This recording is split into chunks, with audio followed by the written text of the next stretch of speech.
Welcome to the first session of IWCON 2022 version 2.0. Super excited to have you all here and thanks for being a part of this amazing session that we have planned for you. The first session of today is going to be by Luke Stephens, also known as Hack Luke, who is the founder of Haksec.io, and you might also know him from his amazing YouTube videos.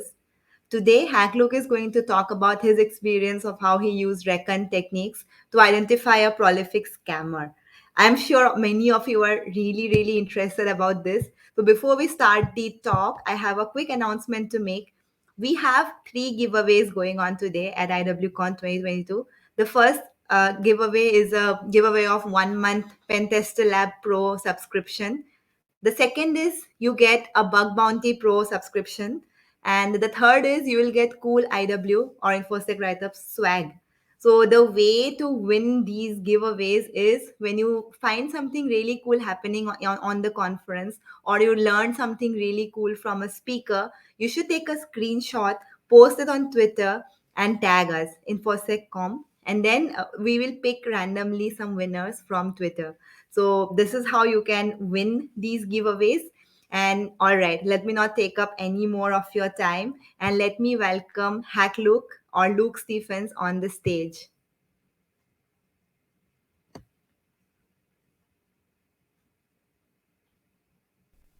Hey everyone, Luke Stephens here, or you might know me as Hack Luke.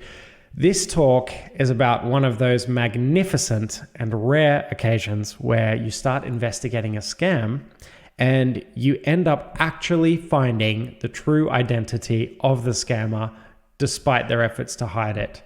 And I've only got 30 minutes, so I'm going to skip all of the intro stuff. I'm just going to get straight into the story, and I hope you're sitting down because it is a doozy. A while back, I was up late at night and I was chatting with one of my internet friends, Amal Murali, who is an excellent bug bounty hunter, by the way. And if you want to follow him on Twitter, it's Amal Murali 47, AMALMURALI 47. And somehow we got into the topic of different scams that we'd seen in the wild. And he started telling me this wild story about someone who came into his university, and this was just as his class was about to graduate. And he started offering job interviews to basically anyone who was interested. And a lot of people were interested because they were just finishing university and obviously getting a job was on their mind.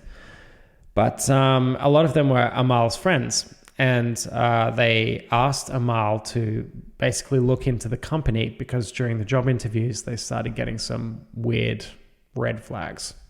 And Amal started investigating the company and got way more red flags and basically advised them against getting involved. And he was right. It turns out, we know now, that this scammer had actually been going to a bunch of different universities in that area of southern India and holding fake job interviews with as many students as he could, and then basically telling them all that they got the job and then offering this job at his fake company.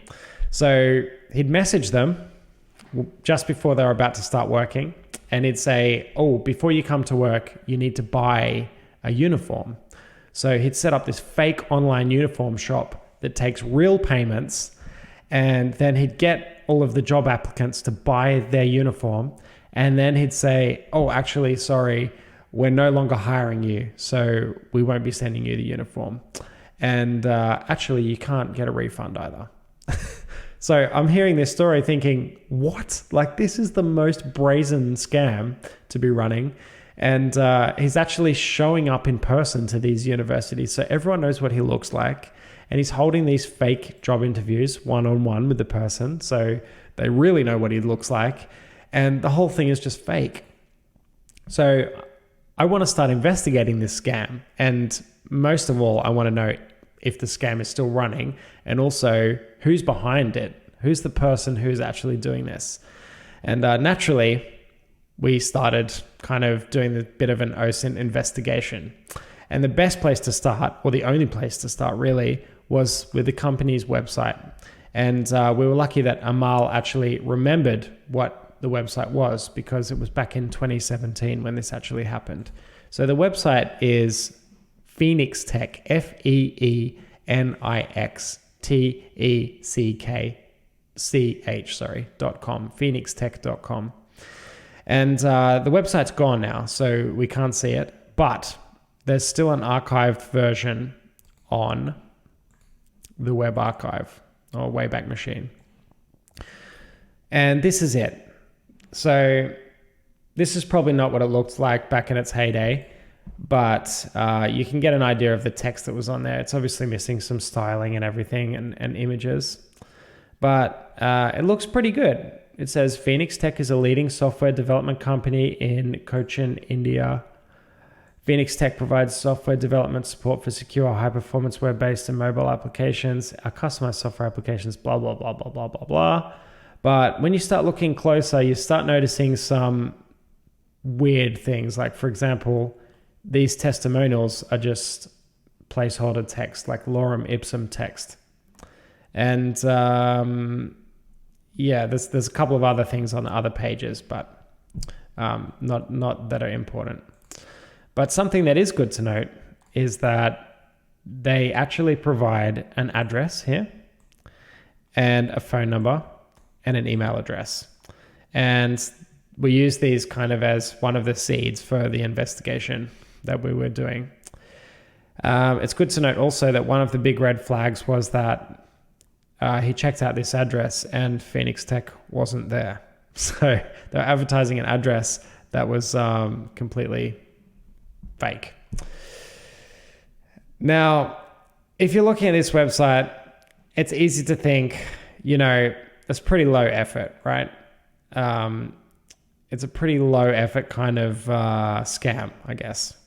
But imagine that you're about to graduate university and you really want a job, and someone comes to your university, so it feels official, and gives a talk about the company and offers you a job interview, and you sit down with someone and you have the full job interview, and then they send you a letter with the job offer and everything like that. It feels very legitimate in that moment, I would say, because you've actually met the person, and it makes sense that someone would be coming to a university to offer job placements. So the website wasn't the only thing we've got, of course. When we have a website, we also have a domain name. So I checked out the Whois records for Phoenix Tech. If you just go whoisphoenixtech.com, you can see that there's nothing really here. It belongs to the registry, and that's because the domain name, unfortunately, is no longer registered, or fortunately. But there's a thing called historical Whois, and that's where any Whois records that have ever been associated with any domain, they get archived by a few different services online, and one of them is Security Trails. So what I did was I used the Security Trails API, and the Security Trails API could tell me that this was one of the previous Whois records of that domain. And it has the location, which lines up with the location of the universities that were getting scammed and the students were getting scammed. And it's got an email address, which is an excellent lead. And it's got a name, which is another excellent lead, Sankar S. And it's got an address, which matches up with the address that was on the website, of course. And then it's got a phone number, which I don't think this phone number actually does match up with the one on the website. I think it's another one. But you'll see that that happens many more times throughout this investigation.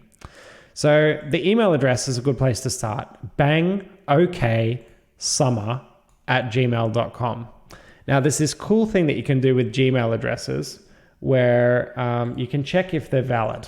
And you basically do that by going to gmail.com, and then you just put in the email address, bangoksummer@gmail.com, and then you click next. And it says, couldn't find your Google account, which means that there's no email address, bangoksummer@gmail.com. There may have been an email address, bangoksummer@gmail.com, when they first registered the domain, because it was 5 years ago. But right now, there isn't. And I thought, this is just a really strange email address as well. Like, who has bangoksummer as their email address? It doesn't really make sense. But when I was kind of searching for the email elsewhere online, I realized that there's actually a movie called BangkokSummer@gmail.com, like that. And I thought, okay, maybe in the Who Is records, the email address is just misspelled and the actual email address is Bangkok Summer. And of course, this email address does exist, as you can see from when I click next in Google. So potentially, that's the actual email address. Good to keep in mind anyway, just in case. So let's recap on what we have so far. There's a person who's likely called Sankar with a last name that starts with S. He registered the domain name phoenixtech.com in 2017, which was used to scam students. His email is likely bangoksummer@gmail.com or bangkoksummer@gmail.com. He could be a fan of Bangkok Summer, the movie. He consistently listed an address, which was Heavenly Plaza in Cochin. And I checked that out, and there's a legitimate business there now. So definitely not there today. He lists two different phone numbers, one on the Who Is record and one on the public website. So we've got two numbers to work with. So I thought, okay, what else can I find? We're kind of at a little bit of a dead end. So I start kind of Googling around just with the company name to see if I can find anything else. And I find this other domain name, which was phoenix.technology. But I started looking into them, and actually it seems like they were totally legitimate. So that's just an unfortunate name that happens to be the same as a company that was scamming everyone. I imagine they probably got a lot of emails and angry calls and things for people who got confused. So I kept searching, and eventually I stumbled across this Facebook page, which was at facebook.com/PhoenixTechIndia. This is it, Phoenix Tech. Now, at first glance, I was thinking, this is probably not the same crowd, right? First of all, I've never seen this logo before. So you would think you would see that maybe on the website or something. But to be fair, the images weren't working on the website. Secondly, the location is Chennai. I think that's how to say it. But I looked it up on Google Maps, and it was like 12 hours away, 12 hours driving away. So in terms of like how big India is, it's actually pretty close, but it's a long way to drive. Thirdly, the phone number is different again, right? This is the third phone number we've come across now. And fourth, it's a different domain name. So I'm kind of thinking at this point, like, maybe it's just someone else. But I came back to it later on because I was looking on Twitter and I found someone who was basically complaining about this scammer ripping them off. And they posted a screenshot of a WhatsApp conversation that they had. And check it out. The logo that they used on WhatsApp, this Phoenix crew, was the same logo that got used on the Facebook page. So once I found the correlation between the WhatsApp profile picture and the Facebook profile picture, I started taking this Facebook page a bit more seriously. And I started looking at the comments on their posts and the reviews that were left for the Facebook page.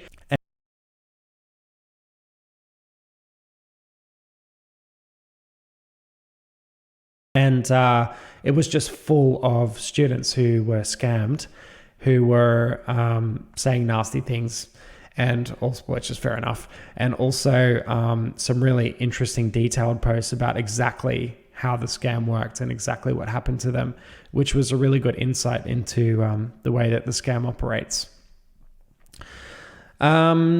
There was one interesting comment that I came across actually, which said that this Phoenix Tech scammed over 500 students in Bangalore. And I thought, Bangalore? That is neither of the two cities that I'd been investigating so far. And I looked it up on a map, and it was kind of halfway between, but about maybe 12 hours drive from both of the other cities I'd found, still in the kind of southern region of India. So this guy started to have this pattern, or this scam, I should say, where he would move to a new city, set up a new website, get some burner phones, some phone numbers to use, scam a bunch of students, and then shut down the website, throw away the burner phones, and then drive to a new city and start all over again. Or maybe there are multiple people involved. It's not totally clear at this point. So I ended up keeping this Facebook page open in a tab to come back to later. And I noted this domain name, Phoenix Tech India, a new domain name, which is always good. And the website isn't up. I don't even think that the domain was resolving, but I was able to find through historical who is again a completely new person, or new details at least. So these are the details. So this one, it's true to the city that the scam took place in. It's a new email address, which is always nice. It says the name is Ground S, which is, it's interesting that it's a different name, but it's the same format. So the last one was, I think, Sankar S, and now this one is Ground S, with the lowercase last initial. That's the same as well, which is kind of an unusual thing to do. And then there's a phone number. I believe that this is another phone number that is different. And we also have an address here. So we started thinking, if all of these students are getting scammed, surely some of them will be posting about it on social media. So Amal and I, we started searching for anything related to Phoenix Tech on Twitter and Facebook and some other social platforms. And we started finding loads. So I've just got this photo full of, I've got this folder full of screenshots, and I'm just going to show some of them to you, just so that you have an idea of how crazy this whole scam is.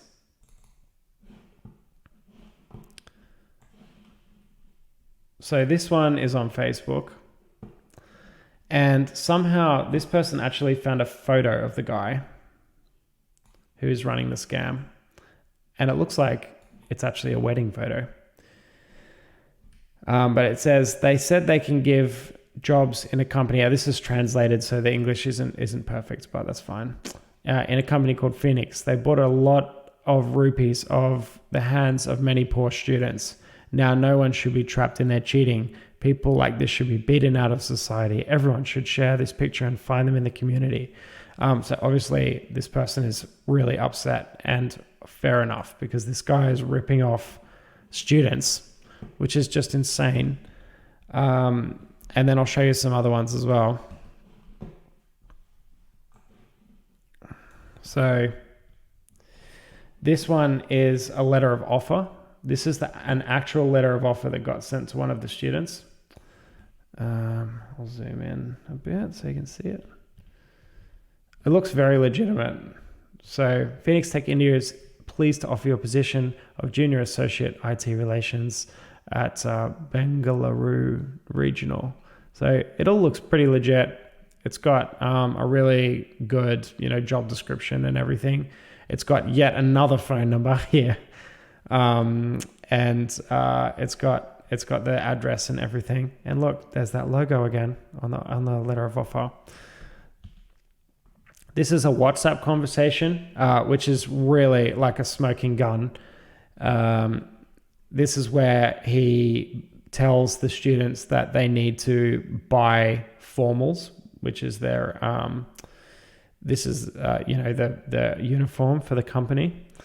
And then he basically sends a link to this corporate gateway.myshopmatic. I investigated this domain, but I think it's kind of like Shopify, in that it's, it's kind of hard to find information about who was there. And these subdomains are now taken down. So yeah, we've already seen that one.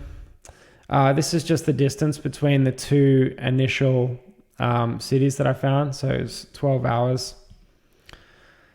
And these are some of the comments that were on the Facebook page. Obviously, some very upset people. And then there's another phone number here, which I haven't seen before. And there's even a death threat there. So obviously some pretty angry people. Another one here. It's just absolutely crazy what this guy, I don't know if he got away with it in the end, but what this guy was pulling off is just so bad. So bad. Here's the details of the company in one of the locations where the scam was happening. Who knows if there was actually anything there. This is a photo of the guy.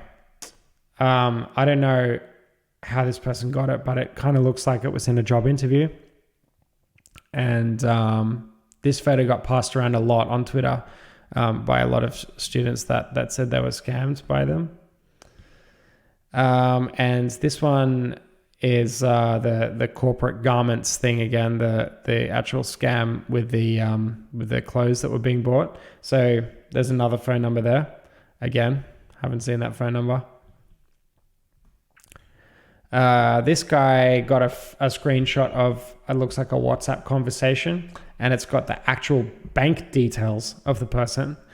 So if they didn't get caught after this, like, I can't believe, I wouldn't believe it. And then this is another company name too, Mobideel IT Solutions. And I tried to find some information about them, but I couldn't. But it kind of sounds like a scammy company name because Mobideel is actually a huge company. And then they've just tacked IT Solutions on the back. This is another screenshot, or it's a screenshot of a tweet of a WhatsApp message where the bank details are getting given out. But this one's got some additional details. There's a Google Pay number and a phone pay number. And this is an interesting one. It's another photo of someone who was conducting the job interviews, presumably, or in some part of the process for the same scam. But I don't think it's the same person. They look similar, but I don't think it's the same person. And that's really interesting because it kind of suggests that this is like a more organized crime ring, or maybe they're just friends, who knows. But yeah, interesting stuff. And that's about all. But if you start searching online, you quickly see there's actually a lot about this scam online from people who got scammed. So back to this. We've got a new email address here. And what we did was we started looking on Have I Been Pwned? Just to see if maybe either of these emails were in a breach somewhere. And yeah, this email was breached. And it wasn't just in any breach, it was actually in Big Basket. And the Big Basket breach was quite bad because it breached, as you can probably see here, dates of birth. Dates of birth, email addresses, IP addresses, names, password, phone numbers, and physical addresses. So from this email, we were able to get these details. And it's difficult to know because the name was actually different to all of the other names we came across, but it was the same format. Remember I said a couple of the other names we came across were like first name and then last initial. I think all the names are fake, but the phone number seems pretty legitimate. and it was only one digit off one of the other phone numbers that I found, suggesting that it might have been in the same building or a different extension or something. The physical address was in the correct city. The IP address, I ran a geolocation lookup on it, and it was also from the right city. And yeah, so it seemed like this information really did belong to someone who could potentially have been running the scam. So I thought long and hard about this. I decided I'm not actually going to share the information about the person. And that's because I found it in password breach data. Everything else I've shared in this talk has been very public information that you can find just by Googling. Whereas password breach data is a little bit harder to find. And it's quite personal information as well, of course. So yeah, I'm not gonna share that. But this is a bit of a call for help. I've been trying to search for where I can report this information that I've found, and I don't really know how to do it because I just don't know how the Indian system works. I don't speak the language. So if anyone has any ideas on where I could report this information, I'd be happy to send it to like an authority. And there's something else I wanted to touch on too. If you search for Phoenix Tech, you'll find a lot of university websites. And that's because it seems that in India, a lot of universities publish statistics about how many of their students get work placement directly out of university and where they end up working.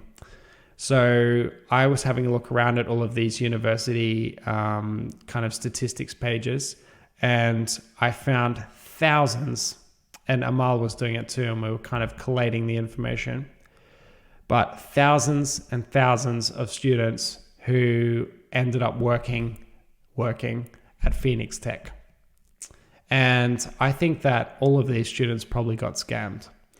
And just by reading all of the comments of angry students who got scammed online, I think that approximately they were paying about 50 to 60 US dollars each. So this guy is making a lot of money scamming poor, desperate students that really want a job when they finish university. Some of them likely chose Phoenix Tech to work at over another job offer that they could have taken and then probably missed out on the opportunity. It's just like a horrible scam. And I can't believe that this guy got away with it multiple times. Some of the comments I saw said he's been doing it for 3 or 4 years in a row. I don't know why he's still allowed to do it. But hopefully he gets caught, and I haven't seen anything pop up from him from this year. But I was thinking about that. It looked like from the data that I saw, it looked like he ran this scam in 2017 and then again in 2021, both with the same company name. He changed the domain name, he changed the phone number, he made a new website, he made a new Facebook page for the second one, but he used the same business name, which is super weird. I don't know why you would do that. But I realized that I wouldn't know if he was doing it again this year and just changed the business name, which seems like a really logical thing to do if you're looking to scam people. So I'm going to do a bit more research, and I'm going to see if I can find out if this person might be involved with another business in 2022. And if so, I'm going to do my best to shut it down before it scams any more people. Anyway, I hope that you have enjoyed this talk. And I guess, it's both a lesson in open source intelligence, which I'm very new to, but it's also a lesson to stay safe online. Don't trust people. I think a lot of the reason that this guy was able to scam so many people is that he came through the university, which is kind of a trusted authority. He was kind of leaning into the trusted authority of the university to talk to the students, but he's just some guy that came in off the street and had a website. So really, really sad to kind of know that this is going on, but stay safe out there. and it's been a pleasure. And also, thank you so much to all the con organizers and everything. It's been a pleasure working with you all leading up to it. Very professional, and thank you so much. Till next time.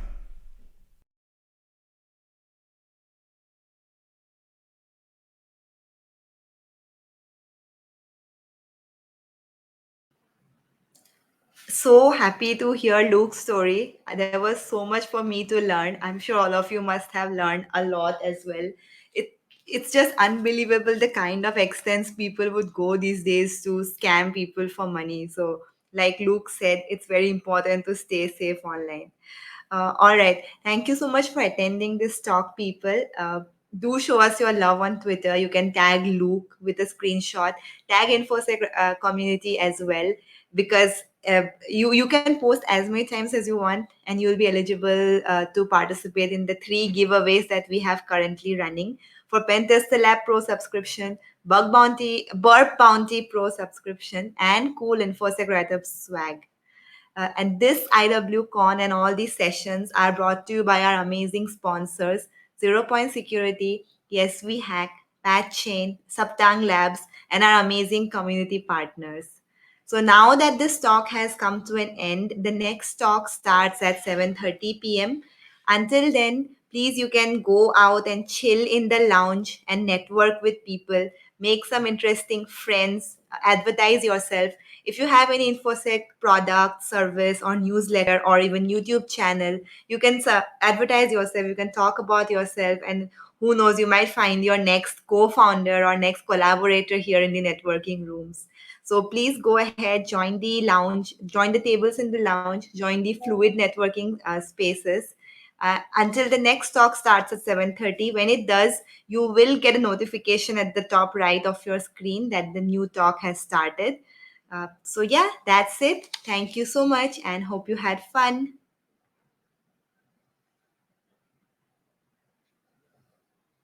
Okay, before we go, there is another question by Pandey who is asking how to take part in giveaway. So the rules are simple. You just have to take a screenshot of this IWCon screen that you see. It can be a photo from your phone as well, and then post it on Twitter and tag us. Tag infosec.com on Twitter, and you will be eligible for the giveaway. You can post as many times as you like. Each post will be counted as one entry. You can do this post during the entire 2 days of the conference, starting from now until the end of 18th December. And we will disclose the winners on 19th December after the conference has ended. So that way you can take part in the giveaways. Yeah, so this session is ended now. There is no question for this particular session, but our next sessions will have live Q&A, so you can ask your questions there. And regarding job fair, Vaibhav is asking about the job fair. So the format of this is a little bit different this time because this is the first time that we're doing it. So after the conference is over, you are going to get an email with some details where you can share your CV and you can share your interests, what roles you're looking for. Then we will share it with the interested sponsors who are looking to hire people. Hope that is clear. And regarding the recording, the all the recordings will be available on AirMeet. You can log in anytime after the conference is over. All the recorded videos will be live. You can watch them. You have access forever. We are also going to upload these videos on our YouTube channel in about a month or so. You can watch it there as well.